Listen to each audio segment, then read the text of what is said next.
In this video, we will be looking at how to employ CCIP bombing in the Mirage 2000C, beginning with the HUD target identification method. We will go over the principles of CCIP bombing, the ordnance available to the Mirage for this type of bombing, the parameters of the low-level strike profile, and the use of high-drag general-purpose bombs, cluster, and anti-runway munitions.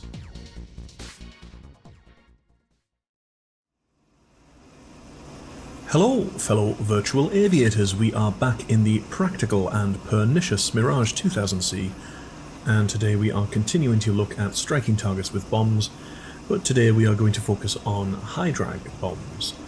It's a fair afternoon once again over the Strait of Hormuz, and the Rogue General's forces are due another lesson in today's sortie.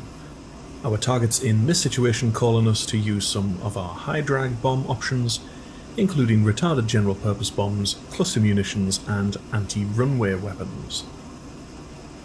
In our previous tutorial on low-drag bombing, we learnt that different types of air-to-ground ordnance can be deployed using CCRP or CCIP. Unlike other aircraft, the mode by which the bombs are dropped in the Mirage is pre-selected. Each type of bomb can only be dropped by one particular mode, and this cannot be changed by the pilot.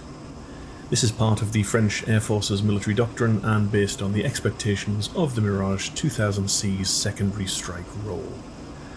Today we will only be looking at CCIP, continuously computed impact point, and the weapons that use this mode. We have three primary targets. Our first objective will be to knock out as many of a squadron of enemy fighters brought in here at Bandar Abbas Airport. The enemy is not thought to have early warning radar, so we are going to try and knock them out on the ground before they can scramble. Our second objective will be to interdict various fuel and supply trucks located here on the apron at Havadaraya Airbase. Our third objective will be to return to Bandar Abbas Airport and render one of its long runways unusable to help prevent the bringing in of more of the Rogue General's aircraft. Waypoints for each target have been programmed close by to help in navigation and identification of the target. Air defences at each target are fairly light.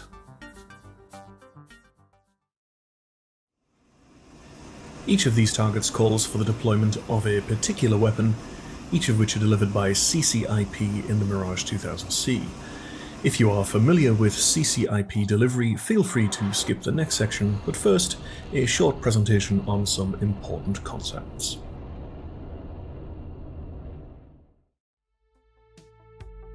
In this briefing, we are looking at the use of high-drag bombs delivered by CCIP in the Mirage 2000C. CCIP stands for Continuously Computed Impact Point. You may hear this referred to as CCPI, Calcul Continu de Point d'Impact, the French term for the same. During a CCIP strike, symbology on the heads-up display indicates to the pilot where the employed bomb will strike the ground should the trigger be pulled at that instance. The pilot therefore simply needs to place the impact point over the desired target and release the ordnance. The impact point is continuously computed, taking into account your aircraft's flight parameters at that time. For example, altitude above the target, speed, attitude, etc. In many aircraft, CCIP-style bombing is used in dive bombing type attacks, as the pilot can pick out a target with relative accuracy. However, due to the nature of its design and doctrine, this is not the case in the Mirage 2000C. A good use for CCIP bombing in the Mirage 2000C is attacking strings of targets, or linear targets such as roads and runways. By setting the correct delivery parameters, the Mirage can make an effective strike in this manner. The Mirage has three unguided, high-drag general-purpose bomb options in the Mark 82 Snake Eye, the Mark 82 Air Ballute Retarded bomb, and the SAMP 250 chute retarded bomb. Each has a device to slow its fall trajectory, making these ideal for low-level attack runs. Each has the same nominal weight of 500 pounds or 250 kilos. A maximum of 8 of these high-drag bombs can be carried. The Mirage 2000C can carry up to 9 BLG-66 Belougas. These high-drag cluster munitions disperse 151 parachute-retarded submunitions across a selectable area. Although the actual Beluga can be loaded with different types of submunition, in DCS World only a high-explosive anti-armor variant is modelled. This makes them effective against vehicles across a wide area. The BAP 100 is a high-drag, rocket-assisted bomb design for striking runways. The Mirage 2000C can carry 6, 12 or 18 on its centerline hardpoint. When released, the bombs deploy a parachute to slow them down and bring them near vertical. Once facing downwards, their inbuilt rocket motor accelerates them into the ground, after which they detonate to create a crater.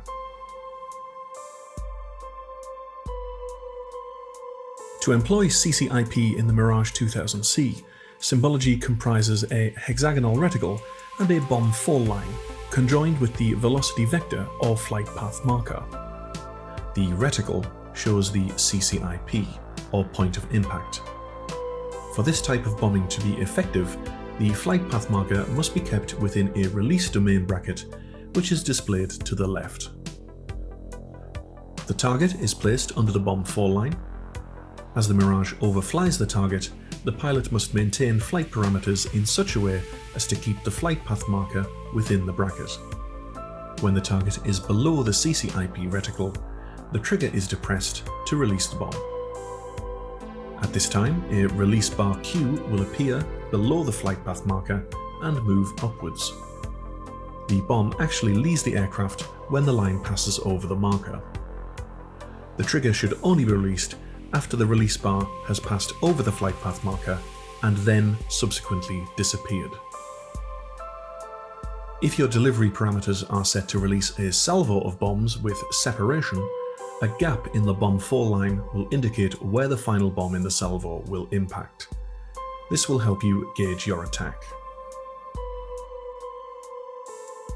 French Air Force doctrine dictates that there is only one suitable attack profile when employing CCIP with high-drag bombs: the high-speed, low-level attack. The attack begins with the Mirage between 300 and 650 feet above the ground. Speed must be kept high to minimise risk from surface-to-air defences. Ordnance is naturally released when the CCIP aiming reticle overlays the intended target. Attack planning should be carefully made.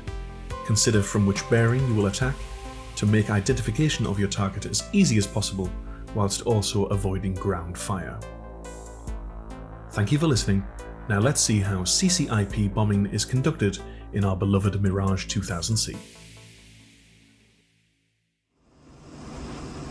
In this sortie we are armed to the teeth with 4 Mark 82 Snake Eyes, 4 BLG-66 Belugas and 18 BAP 100s. In this instance all of the delivery parameters are set in the air, so we don't need to do any specific preparation on the ground as we did with rockets and laser guided bombs.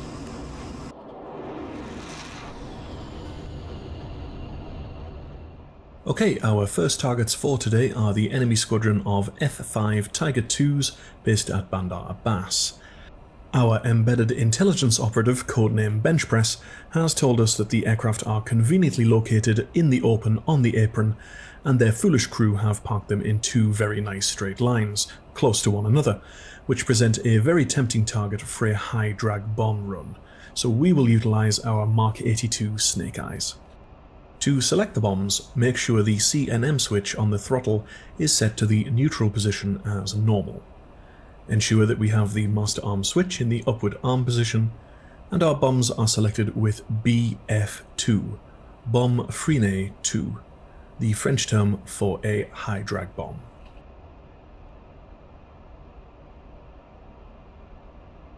Upon selection, once again some familiar options will display on the top row of the PCA. You should now know that TAS and RS are your air-to-ground ranging methods. TAS or telemetry air sol is radar ranging, and RS or radiosonde is the use of radar altimeter trigonometrical ranging. And as ever, it is usual to have both ranging modes selected, with RS acting as a backup to TAS. Ensure that your radar is switched on and emitting, and your radar altimeter is switched on also. Like our previous tutorial on CCRP, we will be designating by I using symbology on the HUD. The option PI on the PCA panel is used to select an initial point in the alternative INS method, which will be covered in a future tutorial. On the PPA panel, we'll set our weapon parameters. Firstly, arm the bombs by selecting a fuse option using the fuse selection switch. As a recap, the three settings are inert, which renders the bombs unarmed, RET standing for retard or delayed, which selects and arms the tail fuse, and inst standing for instantan or instantaneous, which arms the nose and tail fuses. Your target will determine which setting to choose, and for our service targets today we will be selecting instantaneous.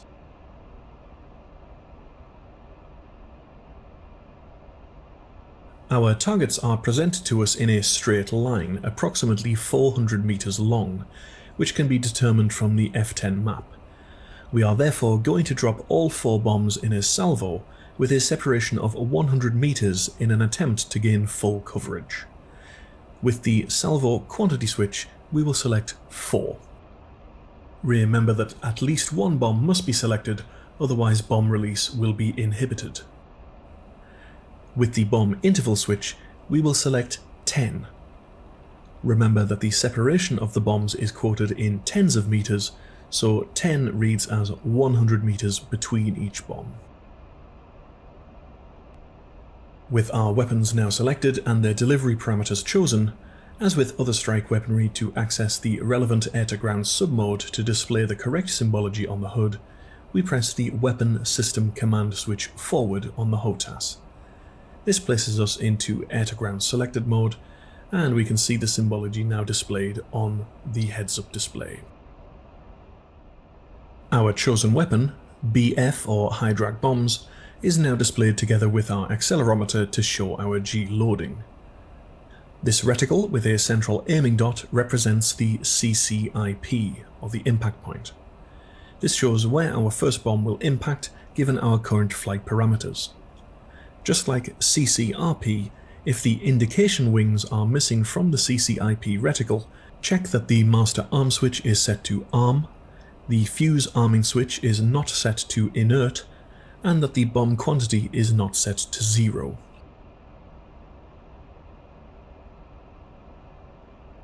Another indicator of bomb readiness is SP illuminated under the weapon selection on the PCA.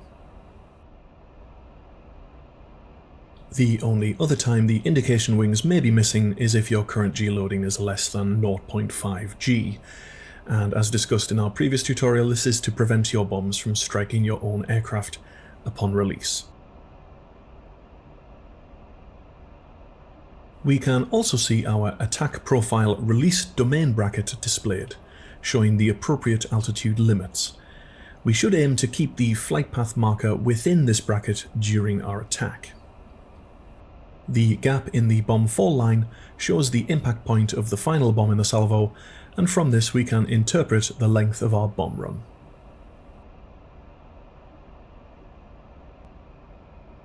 Okay, we are approaching our first target, which again for convenience is programmed close to our waypoint 1. The arrow next to the flight path marker indicates I need to descend for the attack profile. If I was unfamiliar with the target layout, I may opt to do a high altitude overfly to get the lay of the land, but since we know what we're dealing with, when I'm roughly 10 nautical miles away from the target, we will dive down to attack altitude between 300 and 650 feet. This will place us in threat from air defences, so it is important to keep your speed nice and high, at least 500 knots. There's our targets, so we'll manoeuvre to place our bomb fall line along the line of the aircraft and ready ourselves to squeeze and hold the trigger. I'm going to attempt to get both lines of aircraft in one run, so we will position the bomb line in the centre of the two aircraft lines. Coming over the coast and these buildings, we will get some erroneous inputs to the targeting software, meaning the CCIP symbology may jump about as it tries to determine the correct altitude. There we go, just like that. Keep her steady.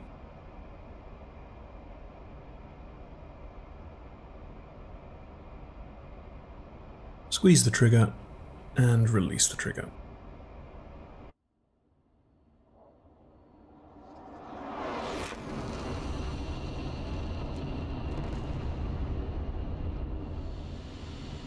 Well, I think we can be pleased with that. We obviously didn't get them all, but if we can eviscerate a squadron like that with a single bomb run, we should be more than happy.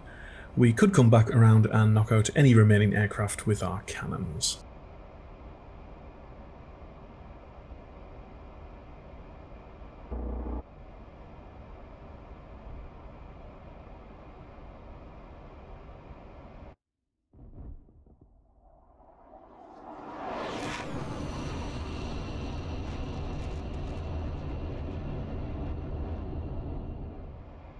Okay, we'll get set up for our second target at waypoint 2, for which we'll employ our Belugas.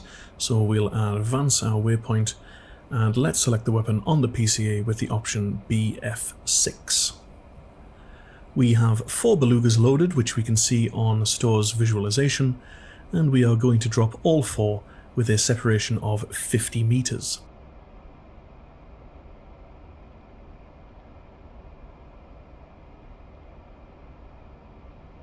With Belugas, the fuse arming switch works differently. It selects the dispersal pattern of the submunitions. Selecting the tail fuse with RET disperses the submunitions over 240 meters along the axis of the attack.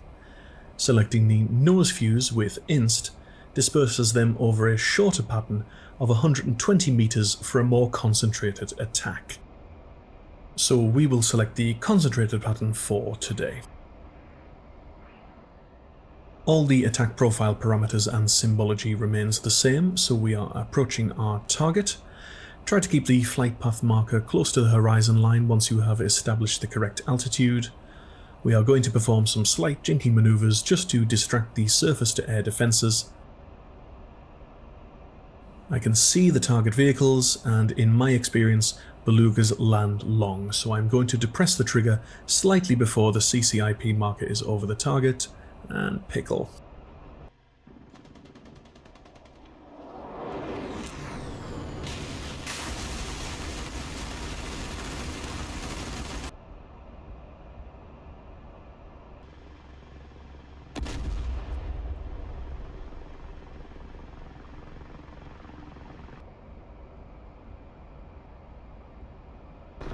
Again, I think we can be pretty happy with our performance there.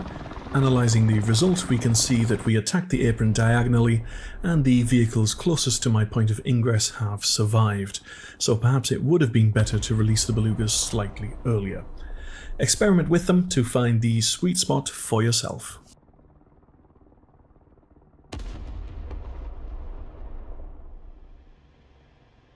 Our third target is at waypoint 3, so we'll advance to that.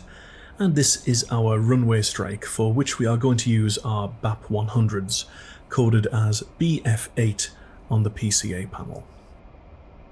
We have 18 of them on the centerline hardpoint, and we are going to drop them all, so we'll set 18 on our salvo quantity switch. Now we want to drop the BAPs along the full length of the runway, so we need to ascertain this. And one way of doing this is via the F10 map using the ruler tool. And we can see there that the runway is approximately 3,600 meters long at a true heading of 028 degrees. 18 bombs across 3,600 meters means we should drop each bomb with an interval of 200 meters, so we'll set the bomb release interval to 20. To allow us to attack the runway along its longitudinal axis, we will set its heading using the RD Route Desired option on waypoint 3, which we have covered previously. The runway's true heading was 028 degrees, so we'll insert that. Pressing Weapon System Command Aft will return us to air-to-ground memorized mode, which will show our options for route desired on the PCA, so let's select that. Now we're not going to strictly use the guidance cues on the HUD for the route desired, we're just going to use the symbology on the VTB, which will show us the heading alley which we must fly down to match that of the runway.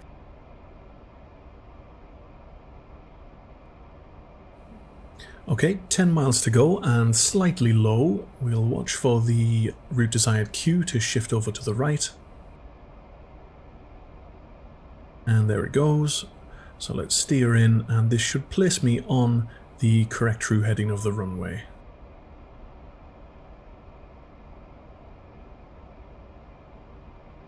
And there it is. Weapon System Command Forward to switch over to air-to-ground selected mode, and we'll get set up for our attack run. You may have spotted the arrow pointing upwards on the flight path marker there to remind us we were too low. But everything's looking good now. In this attack we want to pay attention to the release cue to watch how it moves and how it remains whilst all 18 bombs are released.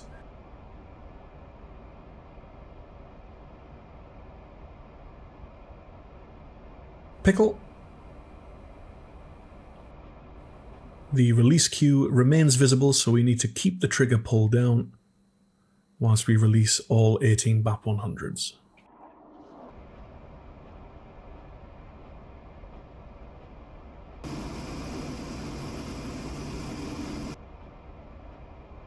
Release bar cue has disappeared, so we can release the trigger and get out of there.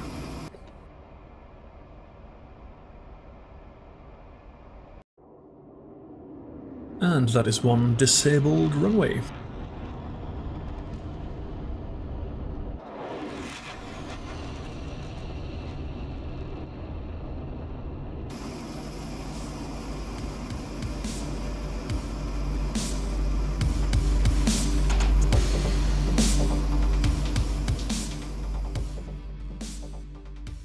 Well, as ever, I hope that was useful for you. Get planning some exciting missions where you need to low-level strike at enemy targets. It's great fun. With continued gratitude to my patrons, Yan11, Lakota21, and introducing our latest supporter, Alexis Palois. Feel free to do the usual thing, like, subscribe, comment, and share, but until next time, virtual aviators, I look forward to seeing you online in the skies. This is Reiver saying, last call.